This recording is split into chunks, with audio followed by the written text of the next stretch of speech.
Special about this youth day. ఎన్ని మీటింగ్స్లో ఎవరి దగ్గరికి వెళ్ళినా యూత్ కంటూ ప్రత్యేకంగా ఖచ్చితంగా ఒక మీటింగ్ పెడతారు.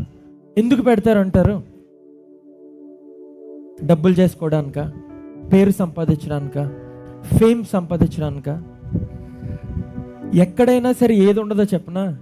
యూత్లో డబ్బులు ఉండవు, ఫేమ్ ఉండదు, డీఫేమ్ ఉంటుంది. ప్రతి ఒక్కడు ఏదో కామెంట్ పెడతా ఉంటాడు.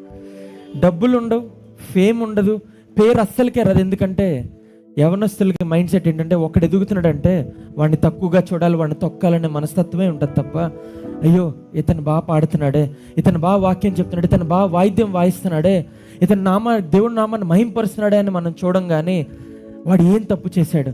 వేదిక మీదకి రాగానే లైవ్ ఒకసారి వైట్ ఫ్రేమ్ పెడతారా? నేను షూ వేసుకున్నా లేదా చూస్తే కామెంట్ పెడతా ఉంటారు చాలామంది. వాళ్ళ కాన్సన్ట్రేషన్ అంతా వీడు ఏం చేస్తున్నాడు, వీడు ఏం బట్టలు వేసుకున్నాడు, వీడి మాట తీరు ఎలా ఉంది, వీడి నడవడికి ఎలా ఉంది, వీడి పైన కోట్ ఎందుకు వేసాడు, లోపల బ్లాక్ ఎందుకు వేసాడు, లేకపోతే కింద షూ ఎందుకు వేసాడు, అదే మైండ్ సెట్లో ఉంటారు. కానీ దైవజనుడు చెప్పే మాట ఆయన హృదయం ఎలా ఉంది, దేవుని మాట నాతో మాట్లాడుతుందా, దేవుని మాటలు మాడుతున్న హృదయం కదులుతుందా? ఎందుకంటే దైవజనుల మాటల వల్ల, ఎవరో పాటల వల్ల ఎవరి హృదయాలు కరవు, కానీ పరిశుద్ధాత్మ వలన మాత్రమే హృదయాలను మార్చబడతాయి, జీవితాలు మార్చబడతాయి. హల్లెలూయా. ఈరోజు ఎంతమంది యవనస్తులు ఇక్కడికి మా జీవితం మారిపోవాలి, మేము మారుమనసు పొందాలని వచ్చారు? నా చేతి చూపిస్తారా? చేయెత్తిన వాళ్ళు సగం మంది అబద్ధం చెప్తున్నారు. ఇవాళ చాలామంది వాళ్ళ కాంపిటీషన్స్ ఉన్నాయనో, లేకపోతే సభ అంటే బాగుంటుంది, పెద్ద పెద్ద వాళ్ళు వస్తున్నారు అని చెప్పి స్నాప్లు వీడియోలు పెట్టుకోవడానికి వచ్చిన వాళ్ళు ఉంటారు. చాలామంది లైవ్లో చూస్తున్న వాళ్ళు కూడా అసలు వీడు ఏం చెప్తాడు, మొన్నే పెళ్ళయింది, ఎక్కడ చూసినా యూట్యూబ్లో వీడి ఫేసే కనపడుతుంది, అసలు ఏం మాట్లాడతాడు అని చూసేవాళ్ళు కొన్ని లక్షల మంది ఉన్నారండి. ముందు నేను వాక్యం చెప్తే ఎవరు చూడాల, 1000 మందో లేకపోతే 5000 మందో చూశారు. ఇప్పుడు యూట్యూబ్ ఓపెన్ చేస్తే చాలు లక్షల్లోనే వ్యూస్. నేనేం చెప్పినా ఏం చేసినా దేవుడి దయ వల్ల ఏంటంటే నా వాక్యంకి ఎవరు పేరు పెట్టలేదండి. నా డ్రెస్సింగ్ పేరు పెట్టారు, నేను షూ వేసుకున్నానని పేరు పెట్టారు, లేకపోతే నేను గుర్రం ఎక్కానని పేరు పెట్టారు. కానీ దేవుడు కృప, ఆయన వాక్యంతో మమ్మల్ని నడిపిస్తున్నాడు కాబట్టి ఆయనకి ఎన్నో వందనాలు తెలియజేస్తున్నారు. హల్లెలూయా. ఈరోజు మీరు చాలామంది ఇక్కడికి వివిధ కారణాల వల్ల వచ్చి ఉంటారు. ఒకసారి మీకు మీ పేరెంట్స్ చెప్తే వచ్చి ఉంటారు, లేదా మీ దైవజనులు చెప్తే వచ్చి ఉంటారు, లేదా మీకే ఇవాళ నా మనసు ఏం బాగాలేదు, దేవుని సన్నిధిలోకి వెళ్తే నాకు కొంచెం ప్రశాంతత వస్తుందేమో అని వచ్చి ఉంటారు. కొంతమంది మీరు చెడు వ్యసనాలకి, చెడు అలవాట్లకి, చెడు తలంపులకి, చెడు ఆలోచనలకి అలవాటు పడి కనీసం మందిరానికి వెళ్తే నా జీవితం ఏమన్నా మారతాదా అని ఒక ఆలోచనతో వచ్చి ఉంటారు. అలాంటి వాళ్ళు బహు తక్కువ మంది ఉంటారు. కానీ మీరు ఏ కారణం చేత వచ్చినప్పటికైనా దేవుడు ప్రణాళిక చేత, దేవుడు మీ జీవితంలో దేవుడు చిత్తం చేత ఈ మందిరానికి, ఈ మీటింగ్కి మిమ్మల్ని నడిపించాడు. నమ్మిన వారు ఒకసారి గట్టిగా హల్లెలూయా చెప్తారా? హల్లెలూయా. మన జీవితంలో ఎన్నో ఆలోచనలతో, ఎన్నో తలంపులతో మనం పోరాడుతూ ఉంటాం. Our mind is our biggest enemy. మన ఆలోచనలు విధానంలో ఉండే మనకి, మన ఆలోచనలకి జరిగే పోరాటం చాలా భయంకరంగా ఉంటుంది. మనకి చాలాసార్లు నిద్ర పట్టదు, ఎందుకంటే మన బుర్ర ఆలోచించడం ఆపదు. రేపు ఏం జరుగుతుందో మనం వరి అవుతూ ఉంటాం. లేకపోతే మనకు వచ్చే ఆ చెడు ఆలోచనల వల్ల మనకి నిద్ర పట్టదు, కదలలేము. నిద్ర పట్టకుండా ఫోన్ చూసినా నిద్ర పట్టదు, లేదా ఏదైనా కళ్ళు మూసుకొని లైట్లు ఆపేసినా నిద్ర పట్టదు. మనకి చెడు ఆలోచనలు వస్తూనే ఉంటాయి, చెడు తలంపులు వస్తూనే ఉంటాయి. But how do we flee from it? ఎలాగ చెడు తలంపుల నుంచి, చెడు ఆలోచనల నుంచి మనకి బయటికి రాగలం? Will this ever change? యవనస్తులు అనగానే ప్రతి ఒక్కళ్ళు మీరు ఇది, మీరు అది, మిమ్మల్ని వేలెత్తి చూపిస్తా. మీరు పాపం చేస్తున్నారు, మీరు పబ్బులకి వెళ్తున్నారు, మీరు డిస్కోలకి వెళ్తున్నారు, లేకపోతే మీరు బూతు మాటలు మాట్లాడుతున్నారు, అదే మాట్లాడతారు తప్ప అసలు మీ హృదయానికి తగిలిన గాయాల గురించి మాట్లాడరు. లేదా మీ హృదయంలో, మీ జీవితంలో జరిగిన ఇబ్బందుల వల్ల మీరు ఆ పాపంలో పడ్డారే, ఒకళ్ళు మిమ్మల్ని ఇబ్బంది పెట్టి మీకు ఆ వ్యసనాన్ని అలవాటు చేసి మిమ్మల్ని మార్చారే అని ఎవరు మాట్లాడరు. ఎక్కువ శాతం మీరులాగే ఉన్నారు, మీ బతుకులు ఇంతే, మీరు మారరు, మీరు పాపులు అని చెప్పి ఈ లోకం మన పైన ముద్ర వేస్తూనే ఉంటుంది. కానీ నిజంగా మన హృదయం ఎందుకు అలా మారింది, మన హృదయంలో వచ్చే తలంపుల నుంచి ఎలా బయటకు రావాలి అని ఎవరు మాట్లాడరు. చాలా బహు తక్కువ మంది బోధకులు హృదయం గురించి మాట్లాడుతూ ఉంటారు. పాత నిబంధనలో ఎప్పుడు చూసినా సరే ధర్మశాస్త్రంలో కానీ, మోషే రాసిన ధర్మశాస్త్రంలో కానీ, దేవుడిచ్చిన ధర్మశాస్త్రంలో కానీ మనం చదివితే ఎక్కువగా నాకు అనిపించింది ఏంటంటే, శరీర సంబంధమైన విషయాలకి అక్కడ లాస్ ఉన్నాయి, మోసెస్ రాసిన లాస్ ఉన్నాయి. కానీ యేసు ప్రభు వారి మాటలు చెప్తున్నప్పుడు, బోధలు చెప్తున్నప్పుడు, Jesus didn't really care about your physical appearance. నీ శారీరక సంబంధంగా నువ్వు ఎలా నిన్ను ప్రజెంట్ చేసుకుంటున్నావు దానికన్నా మొదట యేసయ్య సరి చేసుకున్నది ఏంటో తెలుసా? నీ మనసు. You must cleanse your heart. నీ హృదయాన్ని నువ్వు శుద్ధీకరించుకోవాలి, నీ హృదయాన్ని నువ్వు పరిశుద్ధపరచుకోవాలి. నీకుండే చెడు ఆలోచనలు, చెడు తలంపుల నుంచి నువ్వు బయటికి రావాలంటే, నీ బయట బట్టలు మార్చుకున్నానో, లేకపోతే నీ మాటని పరిశుద్ధంగా మార్చుకుంటేనో, వైట్ అండ్ వైట్ వేసుకొని అందరి దగ్గరికి వెళ్ళి వందనాలు అని చెప్తేనో మారదు. కానీ నీ హృదయంలో వచ్చే తలంపుల్ని, ఆలోచనల్ని నువ్వు కడిగి వేసుకోవాలి.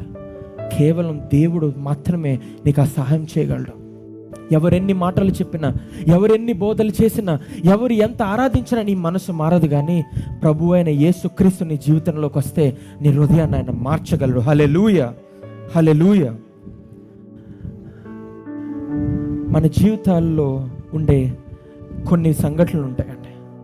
మనకుండే చెడు తలంపులు, మనం మాట్లాడే మాటలు, రెండవది మనకుండే వ్యసనాలు, అంటే మందు, సిగరెట్, ఇంకా మీకు తెలుసు నాకు చాలా తెలియదు, మీకే నాకన్నా ఎక్కువ తెలిసి ఉంటాయి. ఇంకా వివిధ డ్రగ్స్, వీడ్, రకరకాల డ్రగ్స్ ఉంటాయి. వాటికి వ్యసనం అయిపోయిన వాళ్ళు కొంతమంది ఉంటారు. ఇంకా మనకి ఈ సెక్షువల్ డిజైర్, సెక్షువల్ ప్లెజర్స్ ఉంటాయండి.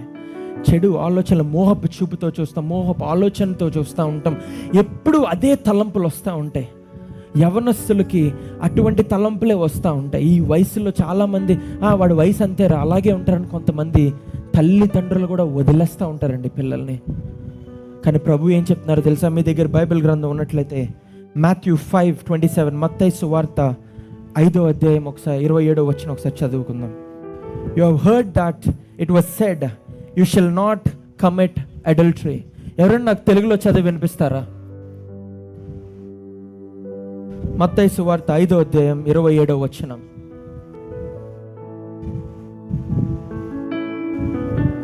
You have heard that and it was said, you shall not commit adultery.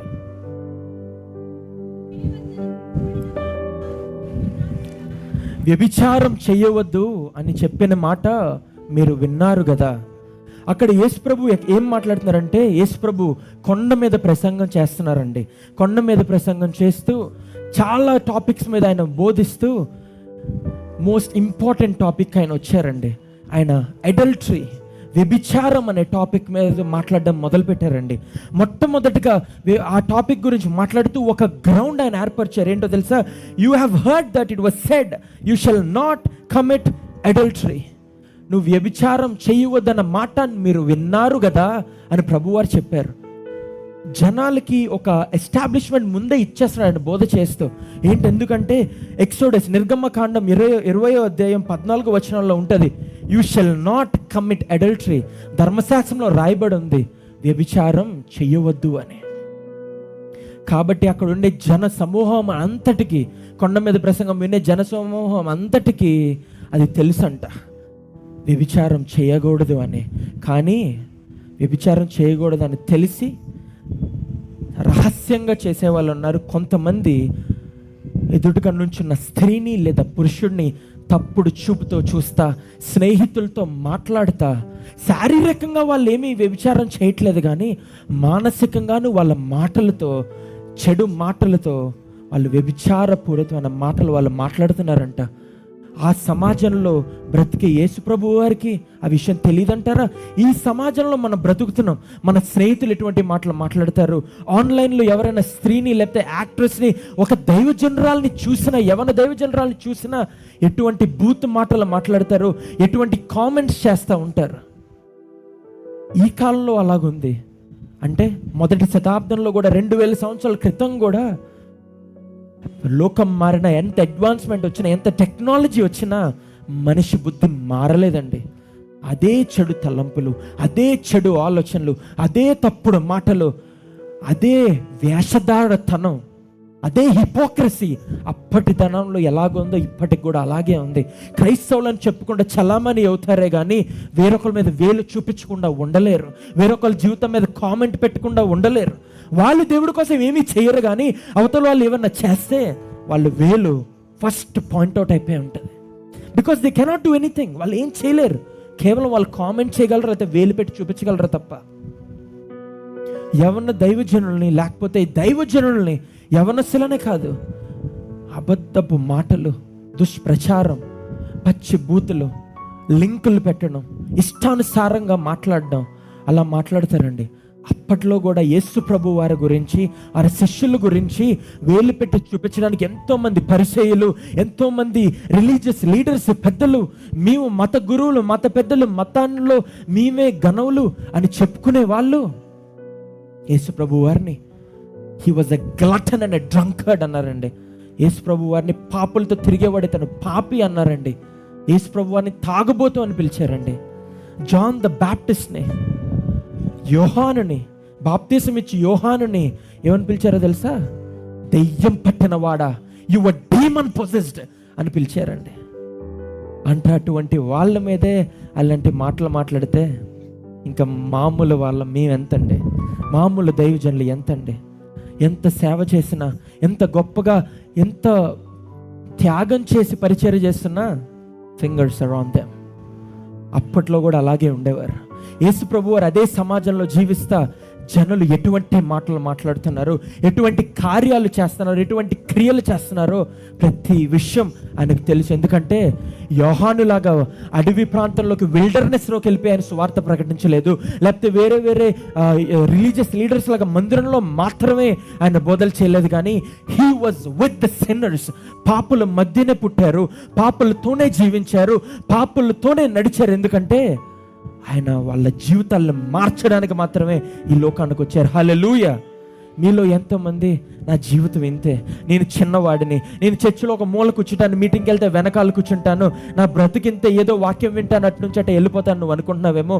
ప్రభు ఎక్కడ కూర్చుంటాడో తెలుసా? ఫ్రంట్ లైన్లో, ఫ్రంట్ భక్తిగా ఉండి చూసే వాళ్ళతో కూర్చోడు, కానీ చివరి కూర్చొని ఐఎమ్ ద లాస్ట్, ఏ అర్హత లేదు నాకు, నేను లైన్లో నుంచి ఉంటే నన్ను ఆఖరి నిలబెడతారు, నేను ఏదన్నా మీటింగ్కి వెళ్తే నన్ను ఆఖరి నిలబెడతారు, ఎవరైనా ఏదన్నా ఫుడ్ ఇస్తుంటే ఫ్రంట్ వెళ్తే వెళ్ళు వెనక్కి నుంచి అని చెప్తారు. నాకు ఏ అర్హత లేదు అని మీరు అనుకుంటారు కదా, నాకు ఏ టాలెంట్ లేదు మీరు అనుకుంటారు కదా, నా జీవితం ఇంతే అని మీరు అనుకుంటారు కదా. మీలాంటి వాళ్ళ దగ్గరే, నాలాంటి వాడి దగ్గరే ఆయన నుంచోడండి. హల్లెలూయా. నేను ఎప్పుడైనా సరే నా జీవితంలో ఎప్పుడు నేను ఫ్రంట్ లైన్లో ఉండేవాడిని కాదు. I always try to SIT ఆ కెమెరాల దగ్గర, లేకపోతే వెనకాలే ఉండాలనుకున్నాను తప్ప స్టేజ్ మీద ఉండాలి, నేను ఇలా చెయ్యాలి, లేకపోతే నాకే పేరు రావాలి, ఘనత రావాలని ఎప్పుడు నేను అనుకోలేదండి. స్కూల్లో కూడా లాస్ట్లోనే కూర్చునేవాడిని, స్కూల్లో కూడా లాస్ట్లోనే నుంచునేవాడిని. ఎవరైనా ఏదన్నా స్టేజ్ మీదకి రావాలి అని చెప్తే వెళ్ళేవాడిని కాదు, వెనకాలే ఉండేవాడిని. మనలో చాలామంది, మీ ఇక్కడ కూర్చున్న చాలామంది అదే ఆలోచనలో కలిగి ఉంటారు. ఎవరైనా పాస్టర్ గారు మిమ్మల్ని అమ్మ రామ్మ కానుక పాట పాడు అంటే సెలరా. ఆఖరికి ఇన్నిసార్లు ఇన్ని వాక్యాలు చెప్పాను, ఇన్ని బోధలు చేశాను. నిన్న సాయంత్రం దైవజనులు వచ్చడానికి కొంచెం ఆలస్యం అయినప్పుడు ఇక్కడ నడిపించేవారు, మీరు వచ్చి ఒక గ్రీటింగ్స్ చెప్పరా అంటే నేను అక్కడ కూర్చొని వద్దు వద్దు అంటున్నా. చెప్పలేక రాలేక కాదు, అదొక ఇన్ఫీరియారిటీ ఫీలింగ్. ముందు నుంచోవాలి, ముందు ఉండాలి అంటే మన ఆలోచనలు అలా ఉంటాయండి. కానీ ప్రభు నీ కోసం, నా కోసం వచ్చి నువ్వు ఊహించని రీతిగా, నువ్వు ఎక్కలేని ఎత్తైన కొండలు ఆయన ఎక్కిస్తాడండి. హల్లెలూయా. ఎప్పుడో తెలుసా? నీ హృదయాన్ని పరిశుద్ధపరుచుకున్నప్పుడు, నీ హృదయాన్ని హిస్సోపుతో బాగా కడిగినప్పుడు, హిమము కంటే తెల్లగా అది మారినప్పుడు ప్రభువు నిన్ను హెచ్చింపజేస్తాడు. హల్లెలూయా. హల్లెలూయా.